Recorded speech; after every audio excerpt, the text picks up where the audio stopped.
just say... Are you going to say it? Because that Yes, is... This better be good now, because the amount of pausing... I want to just set the scene, okay? You know that I love a certain British film star. Yes, I do. Do you want me to name him, or are we going to keep the audience on tenterhooks? HG. Right. Hugh Grant. Hugh Grant, Yeah. yeah. You know that I've had a little thing about him for a long time, matey. Carried the torch. 2 weekends ago, I was asked to do the best costume for the dogs in a dog show local to my house, which I said yes to because I thought that he would be there because I'd seen him I've got a previously. question. Yeah. Okay. What about the internationally renowned movie star Hugh Grant made you think that he would attend a costumed dogs local event in the West London area? Because I'd seen him before, matey. I'd seen Walking him. past? No, he'd been at the dog show.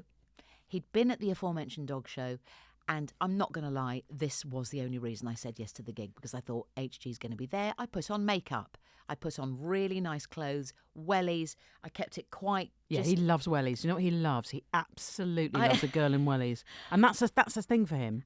Look, he doesn't look at the top. He only looks feet first. He's wandering around. He's like, ugh, Labutin, not interested. Hello. And he sees a really thick-soled, welded, vulcanised rubber sole. He is... These are new. They're Dunlop, and they're actually a really, really good wellie. I thought he likes a down-to-earth girl. He doesn't want the sort of, the safety pin dress anymore and the high-heeled stiletto. No. He wants somebody who's He wants someone who looks like farm. they've just helped birth a calf. I thought I was looking pretty fly, mate. Anyway, arrived at the aforementioned dog show 2 weeks ago with Nary a height sight. with the specific intention of seeing Grant and actually saying hello to him, because we had eye meet.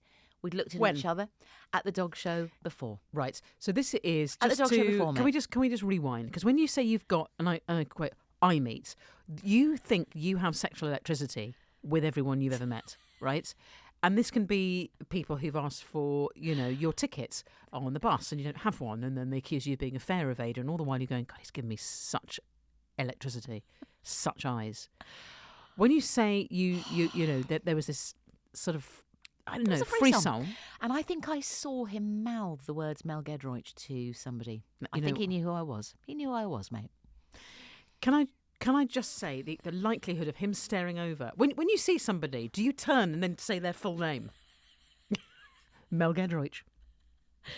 There was a sort of humorous, knowing smile that played around his mouth as he said those words, and I thought, okay, he knows who I am. I obviously know who you are. And then I went into the ring and I did the judging, and he stayed. He actually stayed to watch.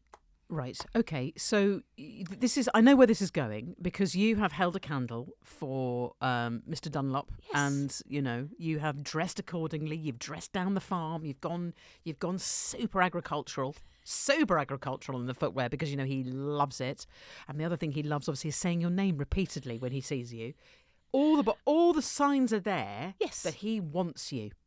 Yes, mate. But I have to say that was 3 years ago. Yeah. So I went to the dog show purely for that reason. A little bit more makeup. The clothes were a little bit more tailored for what I thought he might like. Sheer Aunt Sally, then. You've gone for the full circular rouge, I'm hoping. Circular rouge. So, a little tiny mini mouth. When you just paint the middle bit of the lip and you leave the side bit.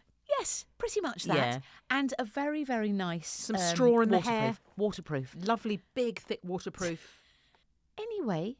This is, yeah. He wasn't ruddy there. And that's the end of the anecdote? That's the end of the anecdote. He wasn't ruddy there. Now... Do you know where he was? Well, now I understand that you've had ruddy dealings with him. I had a lot of dealings with him. This is... I can't believe... Why didn't you phone me? I tell you what didn't happen when I met him. I wasn't wearing wellies, and he didn't go, Sue Perkins. He didn't do that. He didn't do that. So where, when, why, who, what? Well. And mainly, why did you not lift the phone to your best friend, a.k.a. me, and say, on down. But she was there with me. But, oh, yes, of course, yes.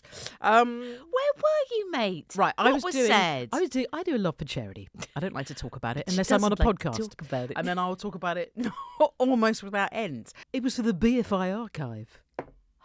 Don't play it down. Hugh Grant was there. So what was I've going done on? quite a few gigs now where Hugh Grant has been there. I've either interviewed him or gripped him unknowingly. And he was there, mate. And that's why he wasn't at a regional dog show looking at you in Wellington's, because he was doing something. He was giving back to the world of film. from which he hails. And So- I had a groin-on-groin rumba with him 2 Beverley nights. Ain't no stopping us now. Open brackets, we're on the move, close brackets. When? All night. What? I think he gripped me about, he sort of said, he's first of all, he looked at me and said, Sue Perkins. And then I went, Hugh Grant, I said to the person next to me. And then we got together and we whirled away the night together till about 3, 4 in the morning. Did he Mate, mention me? Did he talk about me? He didn't. He didn't mention you. He did mention 3 years ago, though, seeing a crazed woman in too much rouge, shouting in the middle of a field with some rescue dogs, looking like Siegfried from All Creatures Great and Small.